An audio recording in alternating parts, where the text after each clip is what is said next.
I'm in my bag. So soft and so tender.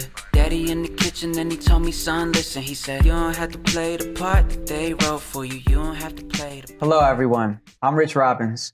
Welcome to episode 7 of Soft and Tender, where each week we explore Black fatherhood through conversations between the sons they've raised. Our goal is to highlight the unique and universal aspects of love in Black families, showcasing how these fathers express love and care despite societal challenges, along with broadening our understanding of what fatherhood means and how that meaning can evolve. Before we dive into this week's discussion, let me introduce our guests this week. To my left, we have Manasseh, musician and curator.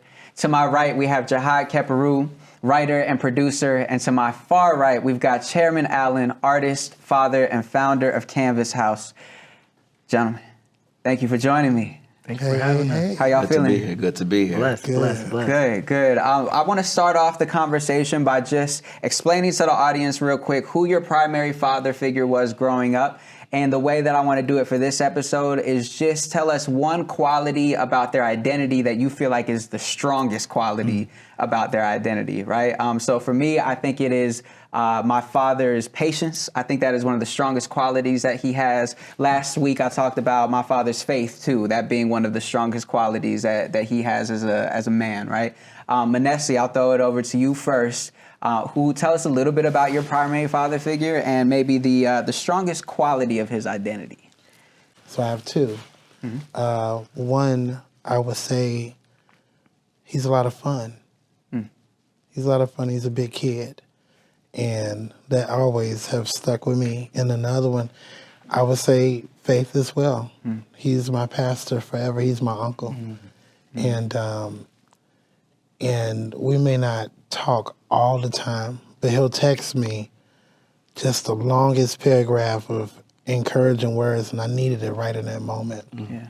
So, yeah, that's the fun. You got the fun pops, and then you got the straight and narrow, but he's a human. But somebody to keep you grounded, though. Oh, yeah. That's a blessing. That's Keep God first, Manasseh. Yeah. I'm like, I was just about to cuss somebody out. Right. Okay, you're right. I'm going to go pray. When my pops asked me how my relationship or my walk with God is going, now he knows like it's complicated for me, right? But I do appreciate it every now and then, you know what I'm saying? Yeah. Alan, how about you? Man, I'll say the same. My background is it's like a puzzle, but I believe everybody's is. My main father figure, I would say, is my mom. Yeah. Grew up in a single mother household, and she would always say, like, I'm your mom and your dad. We literally would celebrate Father's Day with my mom, and she very much had to not only like wear those titles, but fulfill those titles. So she was the disciplinarian, she was the provider, she was the protector, she was all these things. I would say the main quality I feel I see in myself a lot today too is her work ethic. This level of tenacity, like once it turns on, we not stop until we're done, you know? And man, I've always admired that about my mom. But yeah, that's my father figure for real. Man, one thing I admire about you is your work ethic. So I see that in you, man. I see that. I learned that about you right now, but I see it in you too. You know, that's familiar from who I know you to be. Jihad, how about you? Well, it's interesting because I was gonna. I also have a atypical kind of background when it comes to like fatherhood, and so initially I was gonna go with this piece around kind of having two distinct father figures, being my biological father to an extent and my stepdad, or I guess my ex-stepdad, because my mom also did not necessarily work out. So still, trying to figure out that dynamic.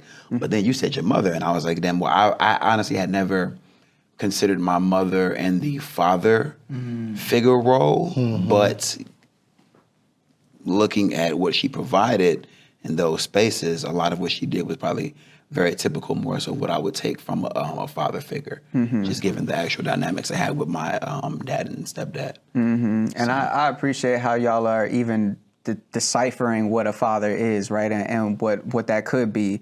Already you've expanded on what that definition is, and I definitely appreciate that and know that the folks at home appreciate that too, because you're not the only ones. You know, you're not the only ones. And it's good to speak on that. Now, this episode in particular is really focused on identity, right? And how we navigate our identities, maybe because of or despite our relationships with our primary father figures or our mother figures, you know, or those that fill that gap, I should say, right? So the word identity, it breaks up into two different Latin terms. It's essentitas, which means being, right? And then we've got identitum, which means repeatedly. All right. So the word identity quite literally means like our repeated beingness, or what we do on a day-to-day basis is what ends up playing a role in what defines us. Right. Now I boil that down to our careers too, our career choices and what we've decided to do for jobs. Now that could be where you clock in every day. You know, that could be what you create every day. I'm curious, have your career choices been influenced, and how so, by your relationships with your father figures or your primary father, right, growing up? And if so, how did they affect your career choices, your career path, you know, and were they always supportive in that? And so I'll answer that first while y'all marinate on that. For me, my father took a very traditional American education route, you know, elementary school, middle school, high school, undergrad, graduate school, law school, right? Then he had me, and I was like, I want to be a rapper, right? Obviously, there was a lot of like tension, you know. For me, the way that I had seen it was like, you went through all of this so that I could explore. You know, I could take what you instilled in me and maybe do some unconventional things with it, right? But there was tension with that, and there wasn't always support with that initially. There was a lot of how should I say, like unknowns with it, right? And now that support is unwavering, right? But it started off a little bumpy, right? So for y'all, were your career choices influenced by those folks that you mentioned, and were they always supportive? Oh, I would say for me, yes, they were supportive first and foremost of whatever I wanted to do. And I really appreciated that. Not so much when I was younger, but after I got older and realized like how much of a privilege that could be, and how that was not everybody's experience. They were definitely supportive of whatever it was.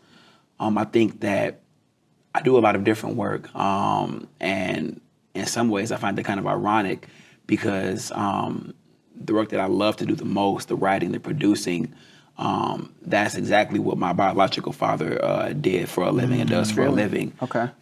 He's a producer for TV. He writes his own shows and has a deep background in the production industry. Also interesting because we don't have a relationship. We don't really talk about much of that. I don't really have too many experiences with him in that space at all, and it really didn't even occur to me until I was probably early 20s.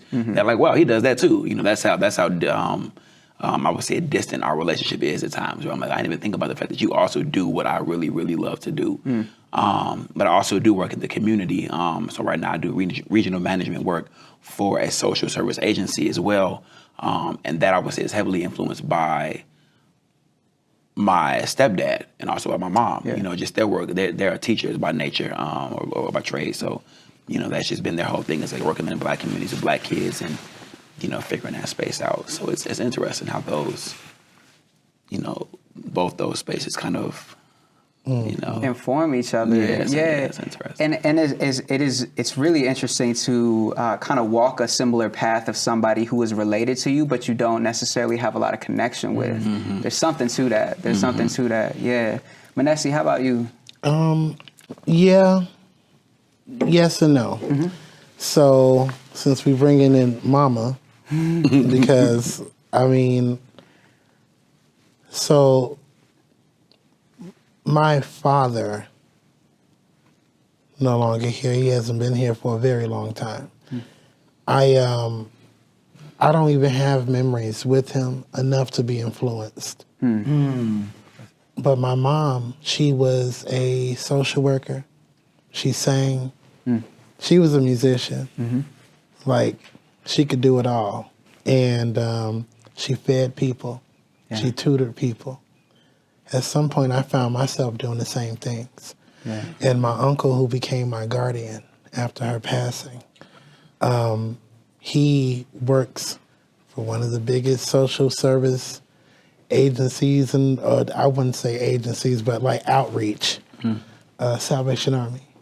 So I ended up working in social services, and I went to school to be a counselor, and then I worked in that field for several years. And, you know, he came to my graduation and told me how proud he was of me. But I've been working since I was 14. Yeah. Looking back, I'm grateful for it now. Yeah. Because I understand the value of a dollar. I understand what it takes to acquire the dollar, let alone multiple dollars. Oh, absolutely. Right? And I also understand how hard it is to maintain those dollars because it's not easy to come by. The things you go through just to earn money, the things you go through looking out for others, and that's something that my uncle has done. He's looked out for so many people that have mistreated him, you know, and we've, you know, caught, you know, some of that mistreatment too, you know, myself and his kids. Me, I'm like, Uncle, leave them bums alone. You know what I'm saying? Like I don't care if you preaching to them, leave them bums alone. They don't care. They ain't got no Jesus. And all of them going to hell anyway. Blah, blah. Manasseh, don't say that. I have been influenced by just how much he cares. Yeah. I've been influenced. His father, my grandfather, took me and my brother to Chuck E. Cheese all the time. Yeah. It's like, what else are you going to do with two kids? Like, while my mom is out working and maintaining and getting things together for us, we're in the house. He's like, all right, we get in his white Cadillac named Betsy. We will go to Chuck E. Cheese. And when we weren't at Chuck E. Cheese, I was at home with him. He was shaving off pieces of cheese from a block, and we would eat that with the Salerno butter cookies that shaped like flowers. I just cannot get that memory out of my head. Dang. Just the time, spending time, like how much that means and how much it lasts. Like I was very young. Yeah. You know, and remembering how much it hurt when he left. Oh my God, like my best friend. It's still honest, it's still thoughtful, and it's still definitely Chicago. 3, 2, 1. Join me, Darius Hillman, for a brand new spring season of In the Arena, where we're bringing you compelling conversations with some of the most fascinating people our city has to offer, right here on CanTV 19, on cantv.org, and the new CanTV Plus app. I'm in my bag. So soft and so tender. But then my uncle looks just like him. My uncle is soft-spoken and stern, just like him. And he's very loving, just like him. Yeah. So it's like he's still here, you know. My uncle's the closest thing to my mother because he's the oldest of all of them. Yeah. And I'm just like, okay, so if it comes from him, it's kind of coming from her too. You know what I mean? Like so that connection. Mama is very much in the father figure realm for me as well. Yeah. So thanks for breaking that, Yeah. you know, breaking that in because I didn't know how to, I never want to leave her out of any story. Some of this seems like it's resonating Man, with I was you. feeling, I was over here go crazy. Yeah. Man, so when I think about how my mom motivated me to be in the spaces that I'm in, I wouldn't say it was like, because again, single mother household, I always had to grieve this idea of a father. So like being in these spaces, also having a single mother, like she's working to provide to also wear that father cap. Yeah. So she can't be in all these rooms to support all the time. Yeah. So I think like when I think back to like where I was when I was a child, like I had to grieve the idea of what a parent supporting was. So I would have my friends' moms, they would come to like theater and things that I was doing in school, and that would be my mom, like that 8 for 10 today. Like so I can at least feel fulfilled enough. And also we grew up in Long Beach, California, different type of area, different type of hood, and we were recipients of so many different resources. We lived in community housing from Salvation Army, which it was a blessing. And when I think about all the spaces that we were in, my mom never did any community work. we weren't really tapped into our culture very much at all. But for the things that we received, these spaces that we were in, I see like that directly connects to the spaces that I'm in today. Like the programs that we provide at Healthy Hood, at KNVS, like these are things that I was receiving as a little kid, not knowing how monumental these moments were, you know? Mm-hmm. And though I wouldn't say, I didn't really understand like what a father figure was until I moved to Illinois around 15, 16 years old. I met my cousin, we call him Uncle Dude. And this was like the first male, I always say without the scripture, Proverbs, without vision the people perish. This was like the first time I had a vision of what, in my eyes, a man was supposed to do, provide and love the way he loved. And even moments that like broke like pathways open for me is like the first time I saw this grown man cry and get vulnerable with me and say it's okay to be vulnerable, like, dang, I low-key want to be like bro. Like, but I didn't get that till I was older, you know? Yeah, like mid-teens. Yeah.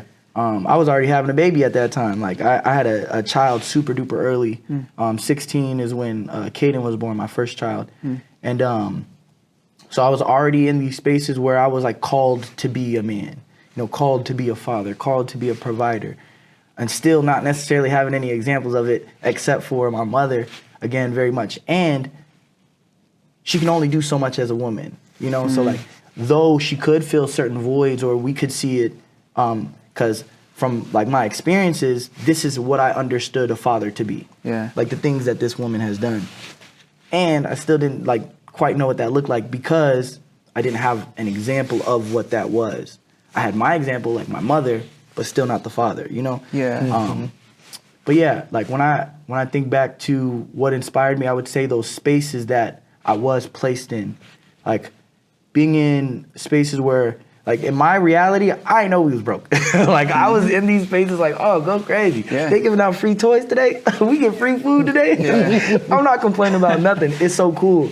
And like looking back at it today, being able to create conversations that provide such resources, like, man, if I didn't have these experiences, bro, I don't know where I would be. I don't know how I would value things like this either, you know? Yeah. So growing up, being in these community spaces was more circumstantial than it was, you know, like choice, I guess. Oh, right? Absolutely. Yeah. And it's really interesting that circumstance, you absorb that into this is a critical part of my identity now. Yeah. And you provide all of that for folks now. You provide those spaces now. Yeah. You know, hearing this, so that what I'm hearing is that a lot of the women in our lives, the strong women in our lives, and I can relate to this too, even though my father is very active in my life. I come from a lot of very strong Mexican women, right? And strong and like quite literally strong and mentally strong as well, right? And so I relate to this idea of when the men are not there, the women feel do such an amazing job of filling in these multifaceted roles, right? And so I'm curious for y'all, how do you, being raised by strong women, how do you translate that into being a man, which is so different, right? But how do you become vessels of the lessons that the women in your life teach you and translate that into walking as a man every day, raising children, stepchildren, even in romantic life or creative life? How are y'all maneuvering as men that are raised by women? Well, first, I guess I'm gonna begin by saying I have 5 little sisters. Okay. And I am the oldest. I'm the only boy. So there's a lot of anxiety in that space for me. You know, it's like a lot of anxiety in there. I just feel like God, these women. Because what I was gonna do is like try to, because I find myself when I'm talking about my fathers, I think that I also talk about my mother because it's like a safe space for me. Like it's a space that feels like good, and like a lot of the good things came from that place and not necessarily from like the father space. So I was gonna try to like, you know, stick to talking about like the dad experiences or lack thereof and that impact. But like if I am segueing to like, you know, how like having women in my life impacted me immensely in so many ways. Starting off with just I got to see.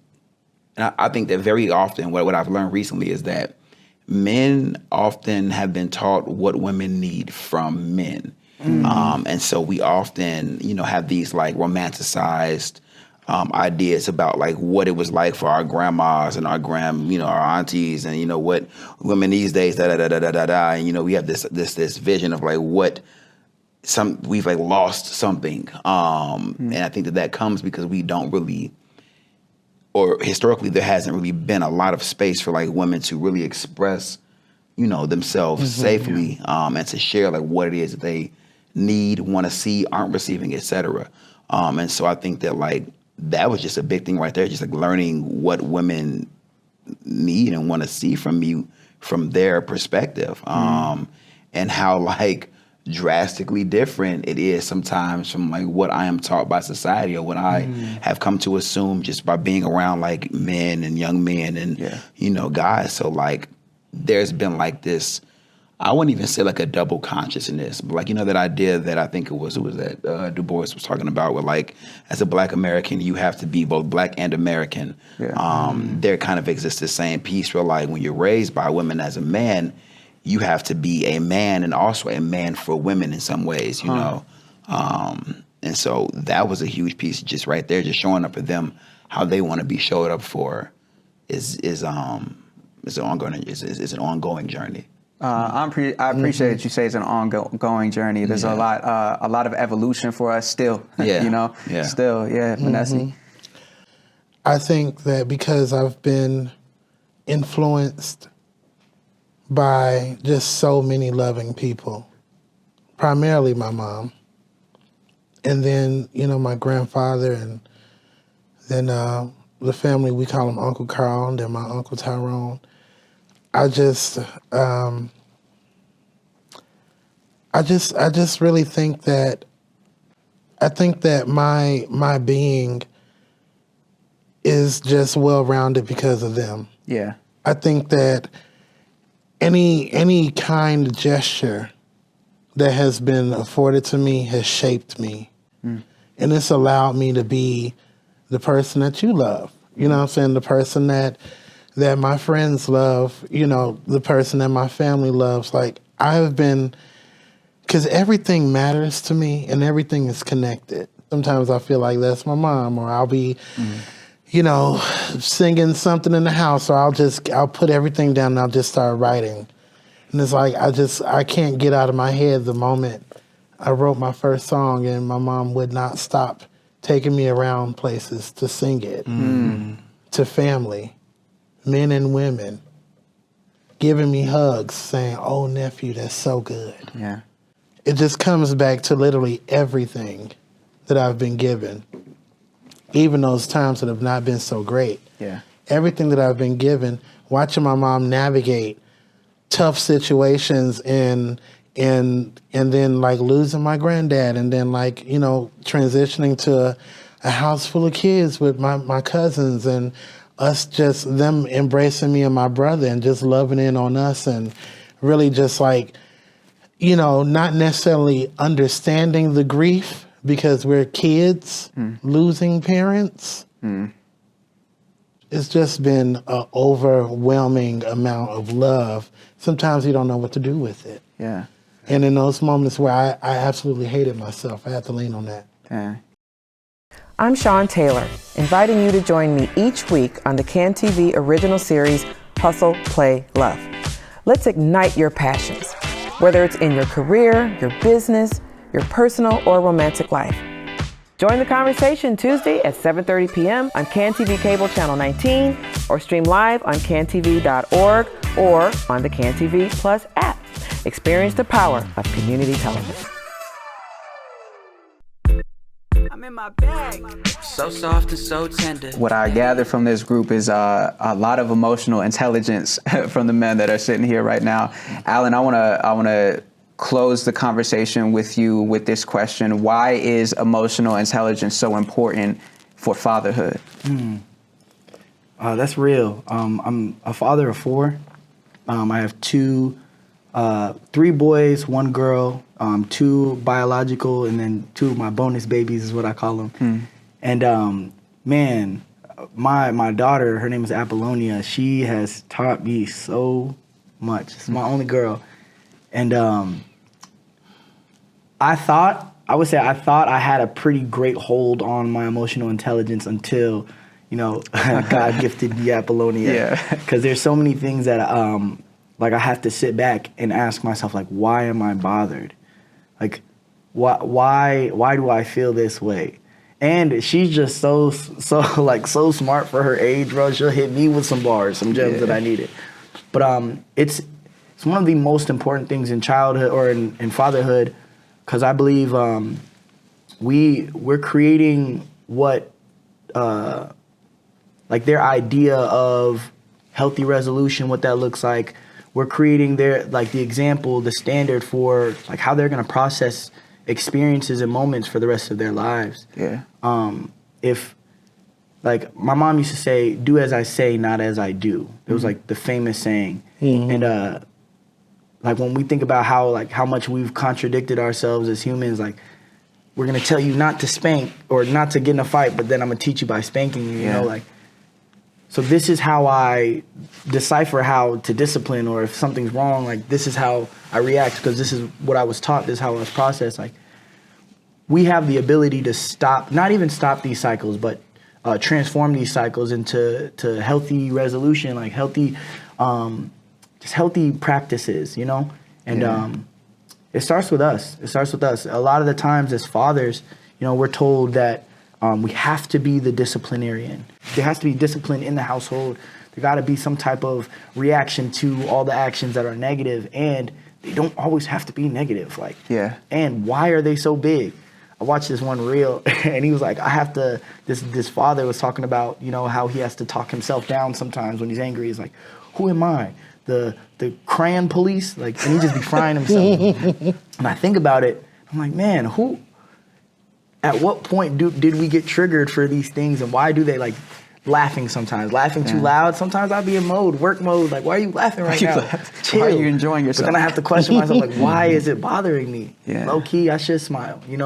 My babies are happy right now. Yeah. So, man, it's. I feel like it's also super important because it's one of those things that require such a high level of practice. Like, it's never we're fully here. There's always going to be new experiences, new things that trigger us, all types of stuff that challenge how we maneuver through these experiences. So, man, I feel like as we continue through this journey, we got to set these standards for the youth. They need to see the vision. They need to have these different things that they're able to subscribe to. Because right now, what's out there for them. Like my pops was my father figure was Will Smith. I got to watch who I wanted to be on TV. I think we're past that now. We get to be those superheroes for all these young people. Yeah, you gotta cover them in love. I remember you telling me that after the show, you were like, "You a superhero," and I'm like, bro. "You a superhero too. Y'all superheroes." This is like the superhero conversations right here. Yeah. The work I do is this. Well, you did great. You did great. Y'all did great, and I appreciate it. And what we want to leave you all with at home is that fatherhood is beautifully vast. It can span from biological relation to chosen family. Black fatherhood in particular is beautiful. It's had to endure generations of misunderstanding and mislabeling. We hope this conversation shed some light and brought more insight to your own relationships at home. Thank you for tuning into our Soft and Tender world today. You can continue the conversation by following us at Soft and Tender Series on Instagram and TikTok, and subscribe to our YouTube channel at Soft and Tender. Until next time, I'm Rich Robbins. Good night. Daddy in the kitchen and he told me, son, listen, he said, you don't have to play the part that they wrote for you. You don't have to play the part. I'm like, how he do that twice? Why that boy so nice? Why he cuff the mic like a baby bite? So soft and tender. Bet he like that in any weather. Bet he only bite if he don't get it twisted. I be in the gym ready to box. Why would I not? Niggas out here creeping hard on the block. My pops taught me if you can't win the fight with your brain, you could definitely throw a hand.